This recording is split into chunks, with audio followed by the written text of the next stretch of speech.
Hello students, ई lecture की series में आज मैं डॉक्टर आर.पी. माहेश्वरी आपको इलेक्ट्रिकल मशीन सेकंड ई 306 जो सब्जेक्ट है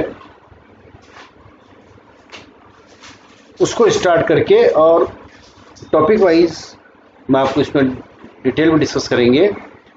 तो इसमें जो है कि production of rotating magnetic field by three phase current. ये आपको पता है कि जब थ्री फेज इंडक्शन मोटर को थ्री फेज एसी सप्लाई जब हम देते हैं तो उसमें एक घूर्णमान चुंबकीय क्षेत्र उत्पन्न होता है, रोटेटिंग मैग्नेटिक फील्ड उत्पन्न होता है। तो हम ये देखेंगे फेजर डायग्राम की सहायता से कि जब थ्री फेज सप्लाई दी जाती है थ्री फेज इंडक्शन मोटर को तो उसमें किस प्रकार से घूर्णमान चुंबकीय क्षेत्र उत्पन्न होता है।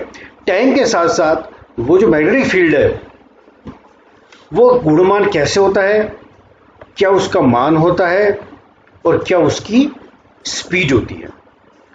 तो एग्जामिनेशन के अंदर जब ये आपके क्वेश्चन आता है, कई बार आ जाता है, सिद्ध कीजिए कि जब थ्री फेज इंडक्शन मोटर को थ्री फेज एसी सप्लाई दी जाती है तब उसमें घूर्णमान चुंबकीय क्षेत्र उत्पन्न होता है।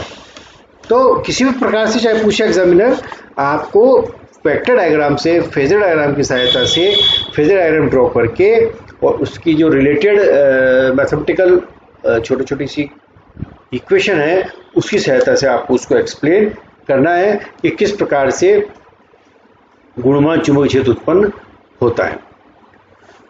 ठीक है, तो इसके लिए आपको डायग्राम फेजर डायग्राम के कॉन्सेप्ट क्लियर होने चाहिए। तो ये मैं आपको बिल्कुल कॉन्सेप्चुअली इसको डिटेल में एक्सप्लेन कर दूंगा, तो आप इसको समझ लीजिए। कोई दिक्कत हो तो यू कैन आस्क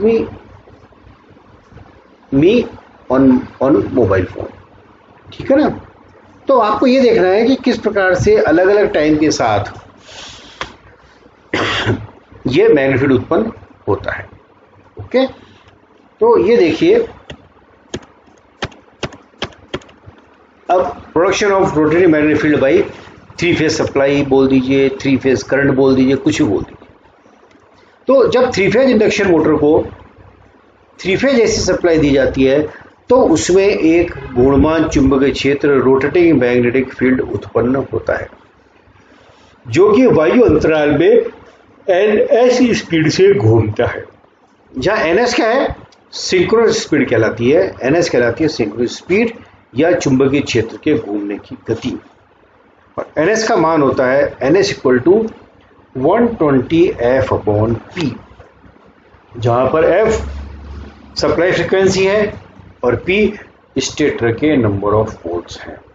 तो एनएस जो है वो एनएस निर्भर करेगा सप्लाई फ्रीक्वेंसी पे और स्टेटर के नंबर ऑफ पोल्स पे। ठीक है, so NS equal to 120 F upon P. यह जो चुंबकीय क्षेत्र है ये कांस्टेंट एम्पलीट्यूड का होता है। मतलब ये समय के साथ घूर्णमान तो होता है लेकिन इसका जो मान है ना पूरे टाइम कांस्टेंट रहता है। इसकी वैल्यू कितनी होती है, इसका मान होता है 1.55 एम, या आप कह सकते हैं 3/2 फाई एम। जब फाई एम क्या है, किसी भी एक फेज में फ्लक्स का अधिकतम मान है। ठीक है, तो अब क्या हुआ कि ये जो फ्लक्स है कांस्टेंट एम्पलीट्यूड का होगा जिसकी वैल्यू 1.55 एम होगी, जब फाई एम किसी भी एक फेज में फ्लक्स का अधिकतम मान है। और ये जो फ्लक्स है ये कांस्टेंट स्पीड से घूमता है जिसकी गति होती है एनएस, और एनएस बराबर होता है 120 एफ अपॉन पी। ठीक है, तो अब हम नीचे विभिन्न वेक्टर डायग्राम से यह सिद्ध करेंगे कि चुंबकीय क्षेत्र किस प्रकार से घूर्णमान होता है। ठीक है, तो ये देखिए, अब ये थ्री फेज हमारा सिस्टम। ठीक है, ये आपने पढ़ा हुआ होगा फर्स्ट ईयर में, सेकेंड ईयर में। थ्री फेज सिस्टम जो कि आपस में बैलेंस्ड थ्री फेज जो सप्लाई है वो आपस में 120 डिग्री के ऊपर डिस्प्लेस्ड होती है। तो थ्री फेज की सप्लाई होगी आर बाई बी, तो phi are equal to phi R sine omega T. इसमें हमने आर फेज को संदर्भ रेफरेंस मान रखा है, संदर्भ फेज मान रखा है, रेफरेंस वेक्टर मान रखा है।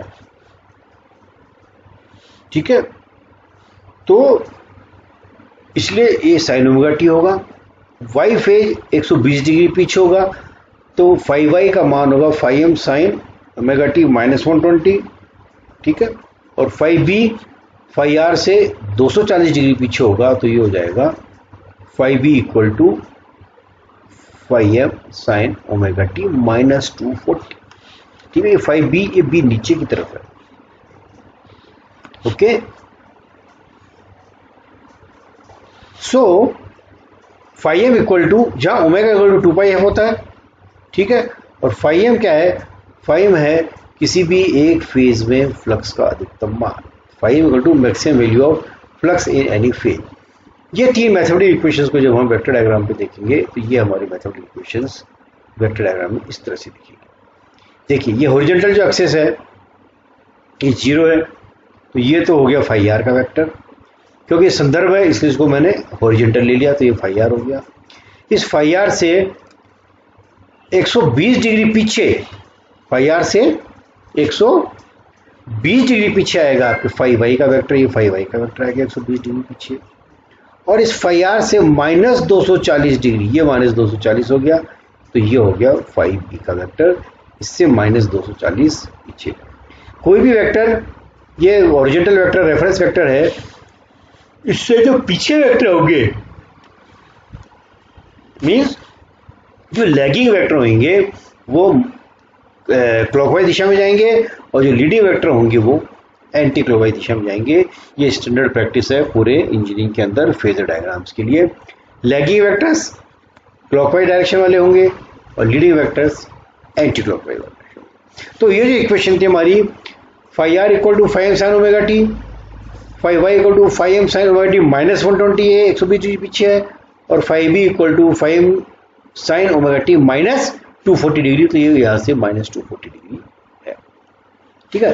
तो एयर गैप में, वायु अंतराल में ये जो तीनों वेक्टर्स हैं फ्लक्स के, इन तीनों का जो परिणामी फ्लक्स होगा, रिजल्टेंट फ्लक्स होगा, उसका मान 3/2 फाइव एम होगा, और उसका जो पोजीशन है वो गुणमान होगी, रोटेटिंग होगी। तो देखिए, तीन वेक्टर्स को लेके आप कैलकुलेशंस करेंगे तो ये डिफिकल्ट हो जाएगी। तो हम ओमेगा टी का मान, ये जो हमारी इक्वेशंस है, इसमें ये जो ओमेगा टी के मान हम इस प्रकार से लेंगे कि एक ओमेगा टी के मान के ऊपर इन तीनों में से कोई एक वेक्टर 0 हो जाए, जिससे जो बाकी जो दो वेक्टर्स है, रिमेनिंग जो दो वेक्टर्स है, उनको ऐड करना, उनका फेजर एडिशन करना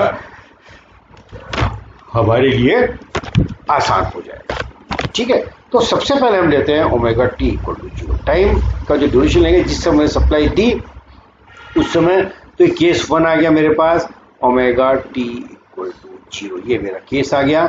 केस 1 हमने क्या लिया, ओमेगा टी इक्वल टू 0, ठीक है।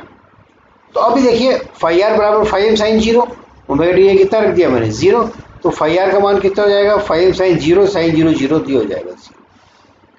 Five Y equal to 5 sine omega T minus 120 है, ओमेगा टी 0 कर दिया, तो ये हो जाएगा साइन माइनस 120। साइन माइनस 120 की वैल्यू माइनस √3/2, तो ये कितना हो जाएगा पूरा, माइनस √3/2 फाइव एम। और phi B equal to 5 sine omega T minus 0, omega T minus 240, omega T 0 है, तो phi B equal to 5 sine minus 240, sine minus 240 जो होगा वो होगा प्लस √3/2, और ये 5 साथ में रहेगा, ठीक है। तो ओमेगा टी इक्वल टू 0 के ऊपर ये फाई आर फ्लक्स है, फाई आर जो आर फेज का फ्लक्स उसके लिए 0 है, वाई फेज वाले का मान माइनस √3/2 फाई एम है, और बी फेज के फ्लक्स का मान प्लस √3/2 फाई एम। तो मैं ये वेक्टर ड्रॉ करूंगा, आप देखिए ये वेक्टर डायग्राम। फाई आर बराबर कितना है, 0, ये 0 लिख दिया। फाई वाई बराबर माइनस √3/2 फाइव, ये फाई वाई मैंने लिख दिया, माइनस √3/2 दिया। और जो फाइव बी है इसकी वैल्यू आ रही है प्लस √3/2 फाइव। तो देखिए, आर फेज का वेक्टर तो 0 हो गया, वाई बचा और बी बचा। अब वाई का मान कितना है, माइनस √3/2 फाइव, ये माइनस √3/2 फाइव। तो वेक्टर्स देखिए, इधर माइनस √3/2 फाइव है, इसको बिल्कुल अपोजिट ले जाएंगे तो वो हो जाएगा प्लस √3/2 फाइव। ये आपको ध्यान रखना है, वेक्टर्स को जब अपोजिट डायरेक्शन में ले जाते हैं तो साइन चेंज हो जाता है। ओके, तो हमारे पास क्या है,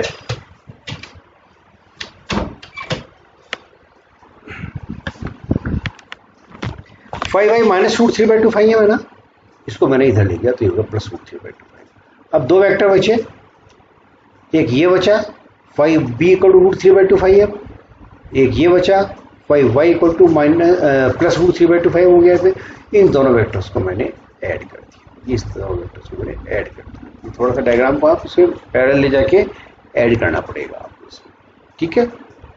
तो देखिए समानांतर चतुर्भुज बन रहा है, ये क्या बन रहा है, समानांतर चतुर्भुज बन रहा है, और ये परिणामी फ्लक्स है फाई आर है। तो समानांतर चतुर्भुज का नियम क्या होता है, देखिए ये समानांतर चतुर्भुज मैंने एक्सप्लेन कर दिया। ये सपोज कीजिए वेक्टर पी है, ये वेक्टर क्यू है, इन दोनों के बीच का कोण कितना है, 60 डिग्री है, सॉरी थीटा डिग्री है, ठीक है, और ये परिणामी फ्लक्स आर। तो समानांतर चतुर्भुज के नियम से आर बराबर होता है P square plus Q square plus 2 P Q cos theta, या थीटा वेक्टर पी और वेक्टर क्यू के बीच का कोण है। तो जब p बराबर q है, हमने p बराबर q इसलिए माना क्योंकि हमारे इस केस के अंदर p है root three by two five है, और ये भी p है root three by two five है, तो दोनों वेक्टर बराबर है, इसलिए हम इसको डेरिवेशन को सिंप्लीफाई करने के लिए p बराबर q रख देंगे। तो r बराबर यह हो जाएगा p square plus two p square cos theta, r बराबर ये हो गया two p square cos theta, two p square common ले लिया तो टू पी स्क्वायर का अंडर रूट कॉमन ले गए तो अंडर रूट टू पी आएगा, तो अंदर ब्रैकेट में बचेगा वन प्लस कॉस थीटा, यहाँ से कॉमन लेंगे टू पी स्क्वायर तो अंदर बचेगा वन प्लस कॉस थीटा का ये अंडर रूट, ठीक है। वन कॉस थीटा को मैंने लिख दिया two cos square theta by two minus one, तो वन से वन कट गया, ये जो वन है ये वन से ये वन कैंसिल हो जाएगा, तो ये बच जाएगा two cos square theta by two under root, तो ये स्क्वायर रूट लेंगे तो अंडर रूट टू बाहर आएगा, इस टू से अंडर रूट से मल्टीप्लाई हो गया टू, पी ऑलरेडी यहाँ पे है तो पी का पी, और ये cos square theta by to का रूट लेंगे तो क्या हो जाएगा cos theta by two, okay. तो आर बराबर परिणामी फ्लक्स का मान क्या हो गया, किस स्थिति में, जब पी बराबर क्यू है, उस स्थिति में परिणामी फ्लक्स आर बराबर हो जाएगा two p cos theta by two, okay. अब देखिए ये हमारे ये है, ठीक है, ये देखिए ये एंगल कितना है 120, ये एंगल 120 और ये एंगल 120। जब ये एंगल 120 है, जब इसको पीछे में लेके जाऊंगा तो ये पूरा एंगल कितना हो जाएगा 180, ये 120 है तो ये और ये एंगल कितना हो जाएगा 60 डिग्री हो जाएगा। इट मीन्स फाइव बी और फाइव वाई के बीच का कोण कितना हुआ 60 डिग्री होगा। तो जो समानांतर चतुर्भुज का जो नियम है इसमें ये हमारा थीटा हो जाएगा, theta in this case is 60 degree, ठीक है। तो थीटा इक्वल टू 60 डिग्री हो गया। तब परिणामी फ्लक्स आर बराबर फाई आर, ये आर ये परिणाम इसका आर लिया है और ये फाई आर क्या है, परिणामी फ्लक्स है फाई आर। तो इस फाई आर का मान क्या होगा 2, ये 2 देखिए यहाँ से लिया।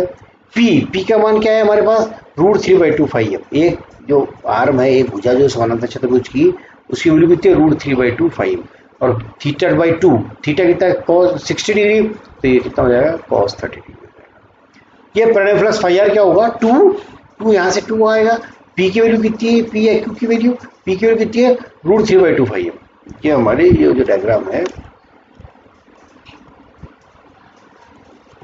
ये कितनी है root three by two five, ठीक है ना। तो root three by two five हो गया ये, ओके। और ये थीटा बराबर 60 डिग्री था तो ये cos थीटा बाई टू कितना हो जाएगा cos 30 होगा। तो फाइव आर परिणामी फ्लक्स का मान कितना आ जाएगा 2 root three by two five, और cos 30 होता है रूट थ्री बाई टू, तो 2 से 2 कट गया, root three into root three 3 हो गया, ये 2 नीचे रह गया और ये 5 आ गया। तो परिणामी फ्लक्स का मान कितना आया 3 बाई टू 5 आया। ये देखिए कब, when omega T equals to 0, ये देखिए। तो ओमेगा टी इक्वल टू जब 0 है उस स्थिति में ये हमारे फाई आर है। फाई आर का मान कितना है 3 बाई टू, और उसकी पोजीशन क्या है, ये फाई आर का वेक्टर का इस समय फाई आर का वेक्टर है यहाँ पर बिल्कुल straight, omega T equal to 0 पे ये फाई आर का वेक्टर है, ओके। अब हम ओमेगा टी का सेकंड केस लेंगे। आप ओमेगा टी बराबर 1 भी ले सकते हो, 2 भी ले सकते हो, 3 भी ले सकते हो, लेकिन जैसे मैंने आपको बताया कि हम इस प्रकार से लेंगे ओमेगा टी का मान जिससे एक वेक्टर हमारा 0 हो जाए, जिससे हमको कैलकुलेशन में आसानी नहीं रहे। ओमेगा टी इक्वल टू 1, 2, 3 लेके भी कर सकते हो। अभी मैंने ओमेगा टी इक्वल टू लिया 0, अब मैं ओमेगा टी इक्वल टू लूंगा 60 डिग्री। ये एक सेकंड केस आ गया, case 2 omega T equals to 60 degree आ गया। ठीक है, अब तो वही तीन जो इक्वेशन थी हमारी, phi are equal to five sine omega t, तो ओमेगा टी बराबर क्या रख दिया 60, तो ये आ जाएगा फाइव साइन 60।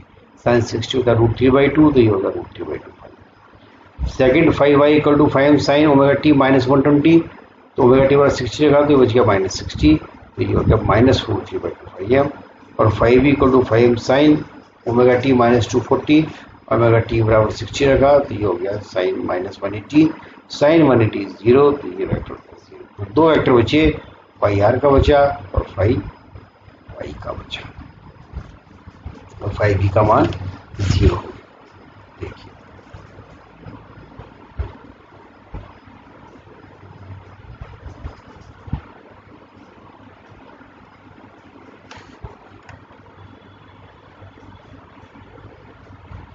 ये हमारा केस है।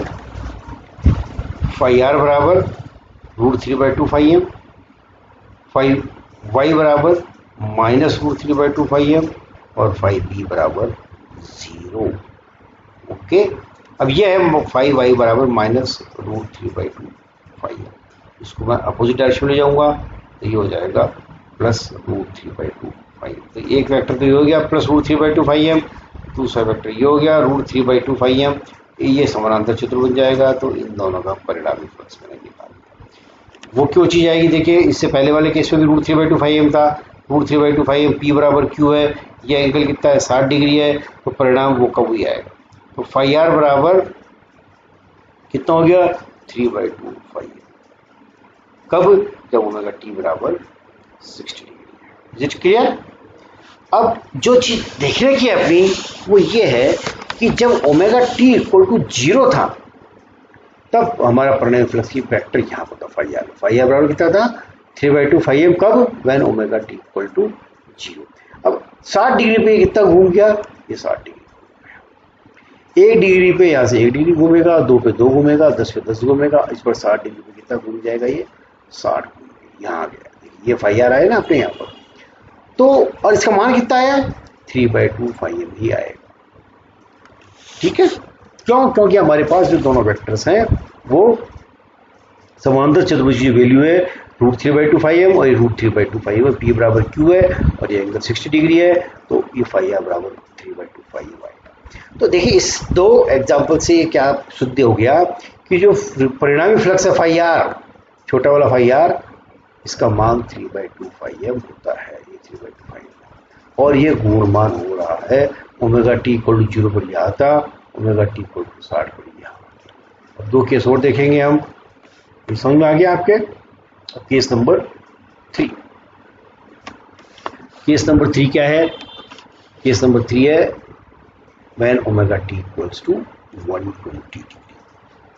ठीक है ना, तो फाई आर बराबर 5 साइन ओमेगा टी 120 रखा तो होगा sine 120, sine 120 plus √3/2 phi M.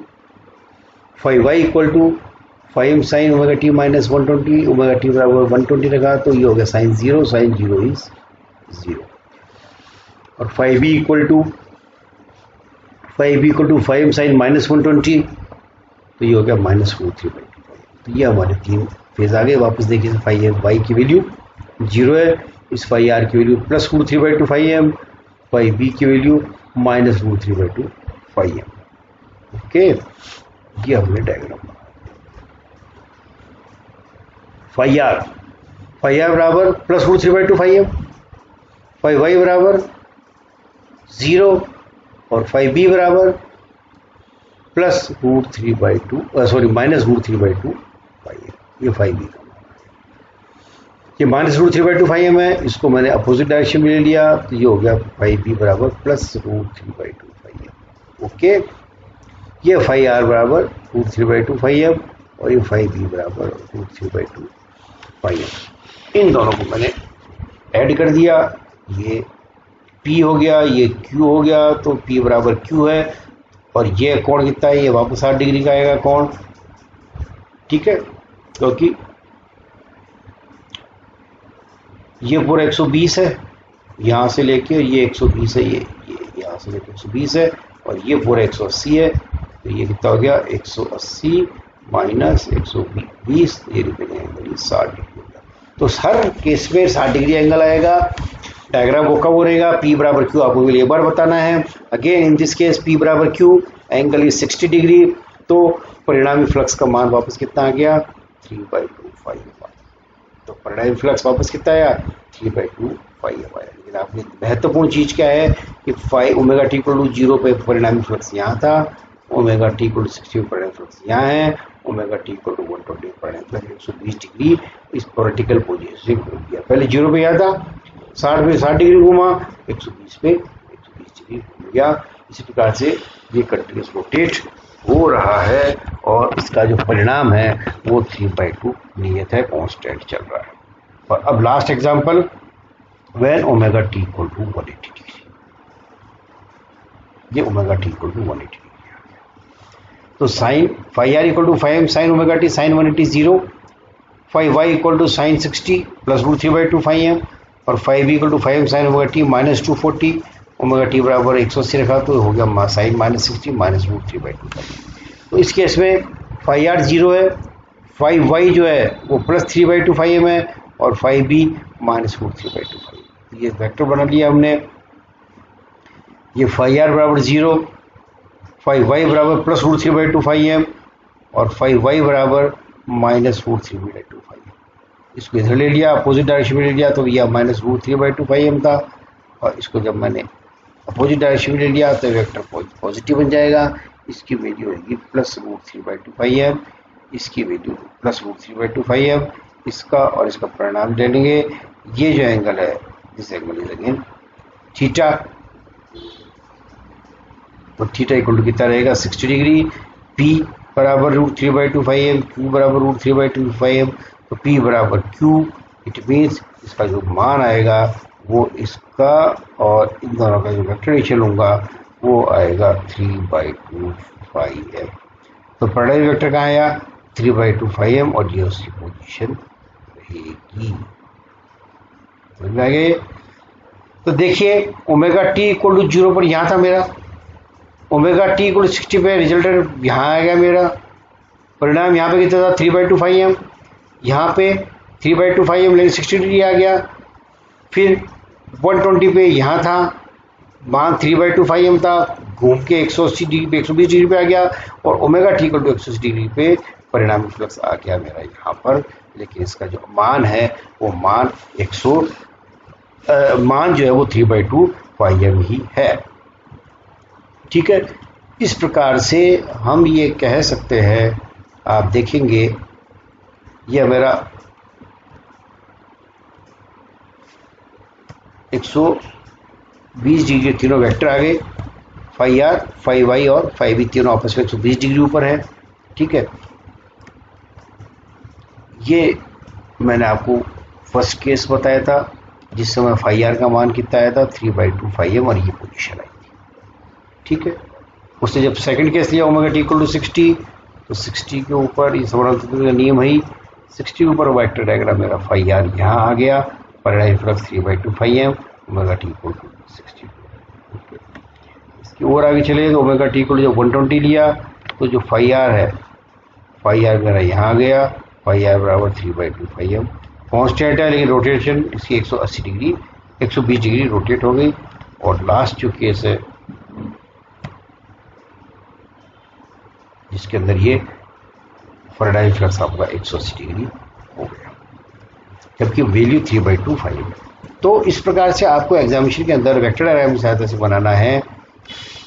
क्या हमने कंक्लूजन निकाला? कंक्लूजन ये निकाला कि जब 3 फेज इंडक्शन मोटर को 3 फेज एसी सप्लाई दी जाती है तो उसमें कांस्टेंट मैग्नीट्यूड का या कांस्टेंट एम्पलीट्यूड का एक चुंबकीय क्षेत्र उत्पन्न होता है जो कि घूमता है। ओमेगा टी इक्वल टू 0 पे वहाँ था, 1 2 3 इस तरह से घूमते जाएंगे 60 डिग्री 120 180 240, 360 इस तरह से कंटिन्यूसली वो एयर गैप के अंदर, वायु अंतराल के अंदर फ्लक्स हमारा रोटेट करता रहेगा सिंक्रोनस स्पीड से।